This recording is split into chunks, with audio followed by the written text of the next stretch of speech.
what's up, guys? It's Shining Polaris, and I just got home from New York. I went to Impact Wrestling's Rebellion pay-per-view that just happened on Saturday in Poughkeepsie, New York. So, yeah, it's going to just basically talk about my experience there and maybe what I thought of some of the matches. So I went to not only the pay-per-view, but the tapings after. So, obviously, no doubt, this was such an amazing time. I really, really enjoyed myself, and the show was really good.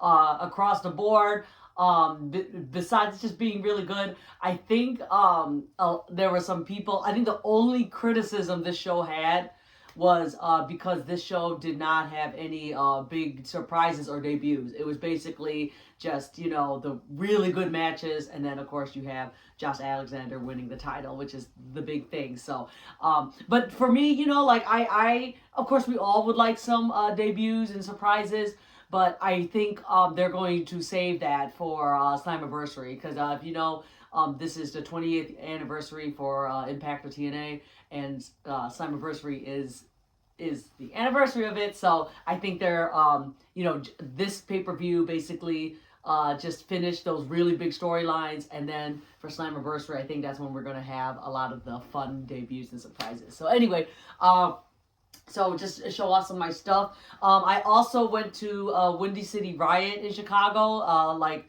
the week before, so it was been a busy week for me. So I'm going to just show a couple things I got from both shows, but because it's New Japan, and you know that Impact and New Japan are like this, so basically the same thing. So first thing I got was I got the new Bullet Club shirt, which you can see right here. This is the like spray paint United States one. This one I bought at New Japan.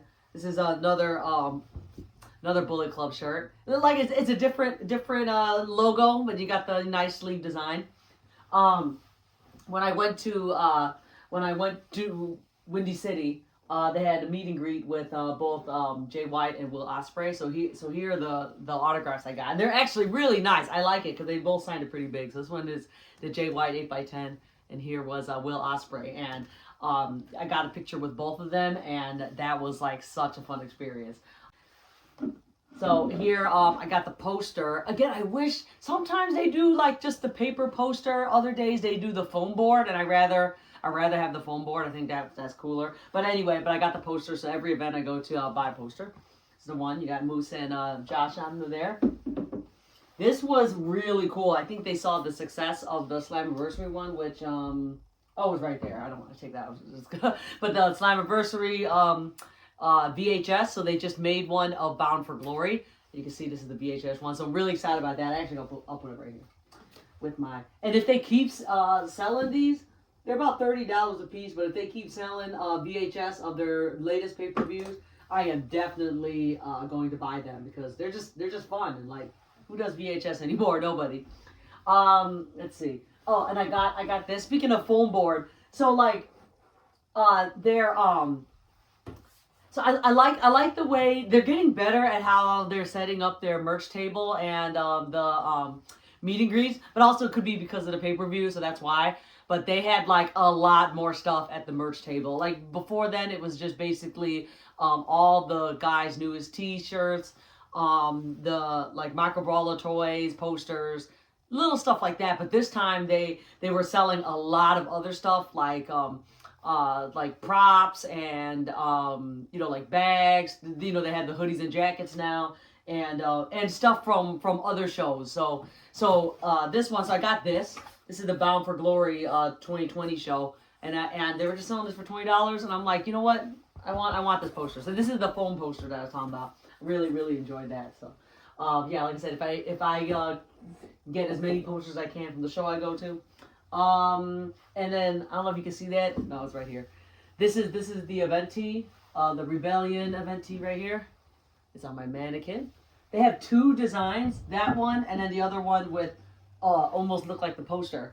But obviously I like the logo once more. Oh, and then this one actually I got at New Japan. I forgot to show this. But yeah, so you're gonna see me carrying this if I go to Impact shows.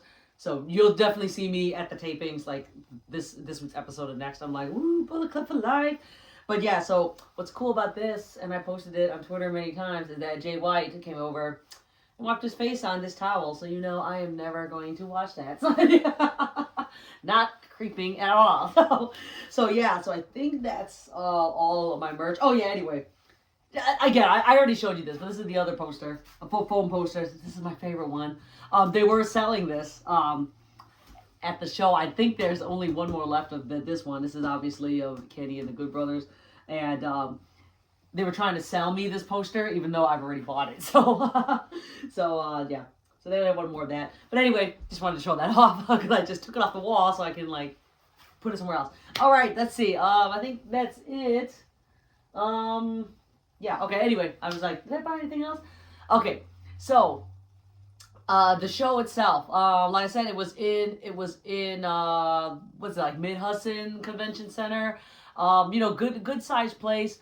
The city is like really kind of small and like almost abandoned. I think it got hit hard with COVID, so there wasn't really too much to do in the city. That didn't matter. Only matters about the show. But when you go into the show, you go right to the doors after they look at your tickets. It takes you right to the meet and greet and the merch table. And the only thing I would say is that lobby is so small to have everybody in there because they wouldn't open the doors right away. So everyone was just coming in because it was slightly chilly. But it was just so packed, like I could not move and couldn't breathe in there. And you had to wait like 30 minutes until the door opened. And like you couldn't buy food because you had the concession stand, meet and greet table, and then the merch table all together. Like no one can move when there's like 1,000 people in that small lobby area. But yeah, so for the meet and greets, and one thing like I wish Impact could do more of, and they did in the past, so I'm not sure why they didn't do it this time, but advertise your meet and greets, because a lot of people will make the trip over to see some of these people if they knew ahead of time. So like on Rebellion Day, it was the Good Brothers, Moose, and possibly somebody else, maybe Deanna, I'm not sure, but it was definitely those two at least, or three. But the next day, that was the one that people were like pissed off that they missed, because the next day was Jay White, Rosemary, yes, and Matt Cardona and Chelsea Green. But a lot of people would have came. Like I know a lot of my friends would have came if they knew that Jay White was doing a meet and greet. So I wish they like advertised that, because people would really come over, to check that out. Yeah, so after the show came in, this was a sold out show, by the way, so that was really good. Crowd was really hot. Yeah, the show, like I said, it was just so much fun, and I always have fun at the shows regardless. Something that I mentioned on Twitter before, and I don't know like how easily Impact could fix this, but if you watch the show on TV, the sound of us cheering is very muffled. Like I think they're trying to capture like what the commentary people are saying more than obviously what we're cheering, but the cheering part and booing or whatever is such a big part of the show. Like they need to figure out a way to capture that. I don't know if it's, like I said, if it's done on purpose so we can hear the commentary team, or is it because like maybe the microphones on the camera is too far from us, or just not capturing that sound. I'm not sure, but that's one thing I would like to Impact to change. What is it? Okay, so yeah, so some of the matches, like I said, I'm just going to talk about some of them. One was one of the big disappointments. And again, I'm not sure what's true or not, but so one of the big matches was Eddie Edwards versus Jonathan Gresham for the ROH title. And literally that day of Rebellion, they had to cancel that match basically because they said that Jonathan cannot compete. So at first everybody was saying because he was injured on Battle of the Belts on AEW a few weeks ago, but he just competed in a indie show the day before, and we saw him walking around at the show, so he didn't look injured. And from other tweets saying like wrestlers from PWG had to be pulled, so I don't know. I really hope Tony Khan is not doing all that to try to I hope that's not true, that he's pulling AEW talent from all these other shows for whatever reason. So that's disappointing if he did do that, because a lot of us really wanted to see this match, and it was highly advertised, and to do it like the day of is kind of weird. So anyway, but that didn't happen. Instead, you had Eddie Edwards versus Chris Bay, which is still great because I love Chris Bay. So talented, like he's one of the young talents, which they need to push him. Like he could definitely be a main event star one day. And the storyline makes sense because you have Honor No More versus Bullet Club right now. So that was that. So they switched that. That is your one of the opening matches. The next opening match was for the Knockouts title, and that was Influence versus Inspiration. This was barely advertised. Like I didn't even really know about this match. Yeah, it was you know, like I still think that Inspiration should have kept the titles, but I think Inspiration is doing a lot of things on the side, so maybe that's why they couldn't hold the title. Impact need to build that women's tag team division because you really have no tag teams. I think you have maybe like four on Impact for the women's. So the match was okay. I actually didn't pay too much attention about it, even though I love Inspiration, but there was no build. There was no build to that. But that was on the buy-in, so whatever. Yeah, the matches. Like I said, with Eddie Edwards and Jonathan Gresham match, that was supposed to be on the main card. Instead, it was switched with the X Division match. That moved to the main card, and that absolutely deserved to be on the main card. So that one you had Trey Miguel, Ace Austin, and Mike Bailey. And I was ready for, I'm a huge Trey Miguel fan, as you know. I was ready for this to change hands. Very, very good match. I was personally rooting for Mike Bailey because I'm telling you, Bailey is just killing it everywhere he's going. He's going to like hundreds of indie shows. He puts on like 5-star match like what he can. I mean, this guy is like killing it. But he didn't win, even though I really thought he was. It was Ace Austin that pinned Trey Miguel. So Ace Austin is your new X Division champion, and I think he won that. This is the third time, so that's good. And probably get a lot of competitors after. We'll see what he does with the title for the third time. Let's see, another match. One I was really looking forward to was the AAA women's title. This was Deonna Purrazzo against Taya Valkyrie. Very, very cool to see Taya back in the Impact ring. She had huge cheers and pops. She looked great. I loved her like little black dress she was wearing. Yeah, I expected, you know, like Deonna is like Impact's wrestling belt collector, and I think she's going to. Well, this is the start of her losing all her belts, but that's okay because I think she's going to be Knockouts title very soon. And then a very long reigning Knockouts champ. So that's fine. But I think she's dropping all her belts now. So for this one, was not surprising that Taya won this because Taya is a part of AAA. And AAA is, Triple Mania is going to be, they're going to have their pay-per-view at the end of this month, which I bought. And yeah, and of course, you know, she works for that company. So it makes sense for her to carry the title. So Deonna lost that. It was sad, but seeing Taya back in the Impact and winning that title was very good. So I'm going to guess maybe at Under Siege, or no, actually that's kind of a big match. I bet you they're going to save that Slammiversary. So you have at the ROH Supercard, you know, you have Mercedes Martinez winning the ROH interim title, and she's going to face Deonna Purrazzo for the ROH title. Like I said, I think that's going to be for Slammiversary.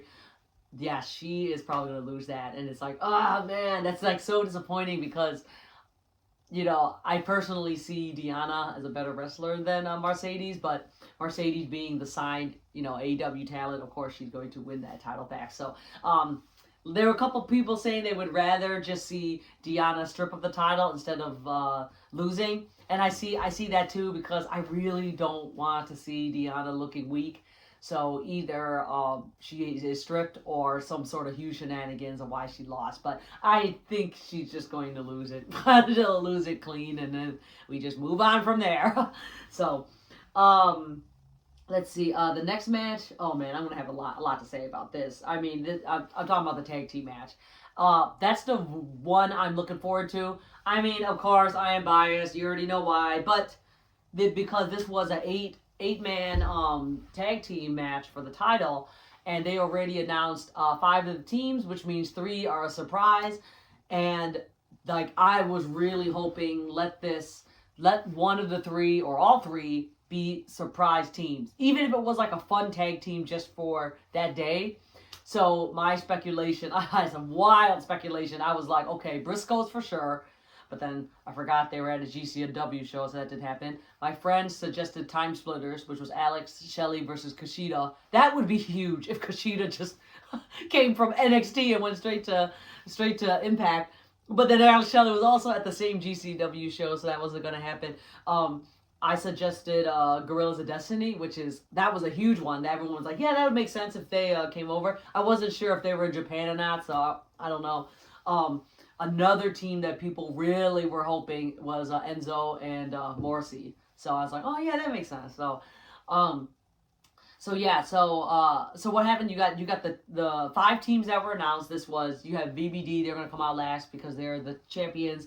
But the other teams, you have OGK, Good Brothers, Willie and Rich Soldiers, and then Heath and Rhino. So obviously I'm rooting for the Good Brothers, but I was personally really thought that it was OGK that was going to win the titles. So it was kind of shocking, kind of disappointing that VBD won.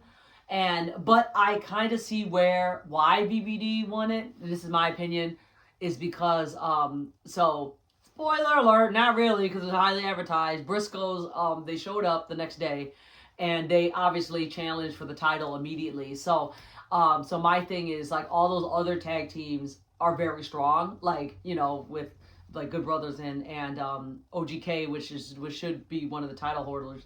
I suspect that they just have VBD keep it so that Briscoes will win the title, which I believe will be at Under Siege. So I'm gonna check that out, and then that will be cool. Briscoes win it at Under Siege. That gives them time to build up to Slammiversary, and who knows the teams they're gonna face by then. It could be really cool. So that's what we have for that tag team. So for the 3 teams that came out, one of them I kind of knew already was going to come out, so this was not surprising, and I wasn't disappointed at all. Was Major Players. That is the new tag team, kind of new, of Matt Cardona and Brian Myers, and I love them. Like, them with Chelsea Green, they're like the silliest heels right now, and they're just doing so much on the indies, like, and on other shows. So some people were thinking they may win the tag team titles, but I'm like, no, they don't really need it, because you have Matt Cardona already with the digital media title. I don't think they need tag team titles. They may win it one day, but just not right now. So they came out. The other team, oh my god, the other team was friggin' I don't even know what their name are. The Dungeon guys. I don't know. Is this Johnny Swinger and Ziggy Dice? And I really like those two, but they're not a serious tag team. They were like eliminated like immediately. So, and then the last one, which I kinda was thinking was them, and I think they were a tag team simply because it was supposed to be Decay and they couldn't make it. Was Morrissey and Jordan Grace, and everyone loved Jordan Grace. She wasn't on the card, so great, put her in here. She knows how to do mixed tag team, so yeah, she was in there. One of the teams was supposed to be Decay. This was Crazy Steve versus Black Taurus, but I think Black Taurus got injured, so he couldn't be on the show. So I think last minute they just made Morrissey and Jordine, called it a day. It worked out. It was fun. But those were your 3 extra tag teams, and like I said, a lot of people were disappointed. I was too, but it is what it is, because I was hoping like at least one like fun tag team. All right, let's see. What do we got? Woman match. I'm not going to really talk about that. I wasn't really invested in that. I love Rosemary, so I was hoping she would win it, but I knew she wasn't because Tasha just got it. And again, I understand, Impact trying to push their younger talent, and, Rosemary is already super over, so she don't really need the titles. Let's see, what else? Oh yeah, of course, the other match I really enjoyed. This was the 3-way match. This was Jay White, Steve Macklin, and Chris Sabin. Oh, French, Chef Kiss. This was such a great match. You got 3 extremely talented guys. I really like that at the end. Like, I really was not sure who was gonna win it, because, like I said, right now, like, Jay White is super over, and since he's the leader of the Bullet Club, you want the leader to like look super strong, and so Jay White's been winning all his matches. So I was like, okay, it's going to be between Jay White and then Chris Sabin. Like, he's cool. He actually, in my opinion, I think he loses a lot, and that's fine because he's mostly, he was, now he is again, but he was mostly a tag team guy, so tag team people can usually like lose. And again, he's another person that's really over. He don't really need too many wins to like, stay at his level.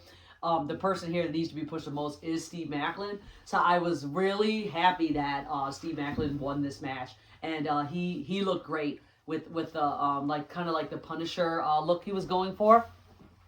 And I know myself and a lot of people are saying that, yeah, like Impact, keep pushing him, because when he first came on to Impact, his push was kind of slow. He was in a kind of like feud with Trey Miguel for a little bit, and then he kept going after the X Division title, which to me personally, like, he doesn't fit the X Division mold. So I think keep pushing him, make him into this like really badass guy, and then put him in the world title scene, man. So I'm thinking like down the line, because you just have Josh Alexander, who may carry the belt for a while, so you don't want him to like lose to some of these top guys. Same thing with Jay White. You could easily put Jay White into the title scene as well. Steve Maclin, and then one other person. Let's say, I don't know, it could be like Eddie Edwards example. Have a 4-way, so then so somebody could win or lose that and won't hurt them so much. But like those guys definitely for sure can be like world title like scene right now. But to definitely Maclin, and I hope they keep pushing him in the right direction, because what he did like on that match looked really good. Very strong win against Jay White and Chris Sabin. All right, let me just go straight to the world title match. This is Josh Alexander versus Moose, and I have not watched this match on TV yet. I've only watched the tag team match on TV, but this one, I'm telling you, we were on our feet, cheering, screaming the whole time. I hope that you can hear that on TV. Like, I'm telling you, the cheers for yelling walking weapon almost did not stop. Like, it stopped for a second, maybe to say Moose, but in that, like, we cheered the whole time and like stood up for like almost the whole entire match. I mean, and it was just like all the people that's shitting on Impact. This is probably one of the best stories out here, and I know like so many people hated it when Moose won the championship, but Impact knew what they were doing. Like, this storyline, like, you involve the family in it. You got Moose attacking, his wife on the indie scene. Like, they really built this, in my opinion, so well. And to finally have Josh like win it, you just felt it for him and his family. When Josh walked out, he had his son Jet with him. Jet is like so over. Like, he had the exact gear of his father on, and he just looked so cute with like the little unitard and the earpiece. It was just so adorable. Yeah, so like at the end, and I took a video of this and I'm so glad the video is doing well on TikTok, because like I said, a lot of Impact videos don't do as well as, let's say, AEW, WWE. But anyhow, and right at the end, it was Josh Alexander hit the Styles Clash, man. That was really cool to see. Hit the Styles Clash on Moose, transition that right into the ankle lock, and beat Moose with that. And then right when he won, the whole family like came into the middle of the ring. Everybody was like cheering and crying. It was just a really good way to end the show. And I got a lot of footage of that, because I don't know when did the show actually stop airing, but I know I definitely captured some scenes after it aired. So great match. I think you guys are gonna like Josh Alexander's next opponent for the world title. It's gonna be great. So I don't know if that's gonna be on the next episode or the episode after that, but all right. So I guess that's all. This has already been over a 20-minute video, but I have so much to say. So yeah. So my plans is for shows. Next one for me will be Under Siege, and then after that will be my last Impact show for a while. Like I said, I'm not going to Slammiversary.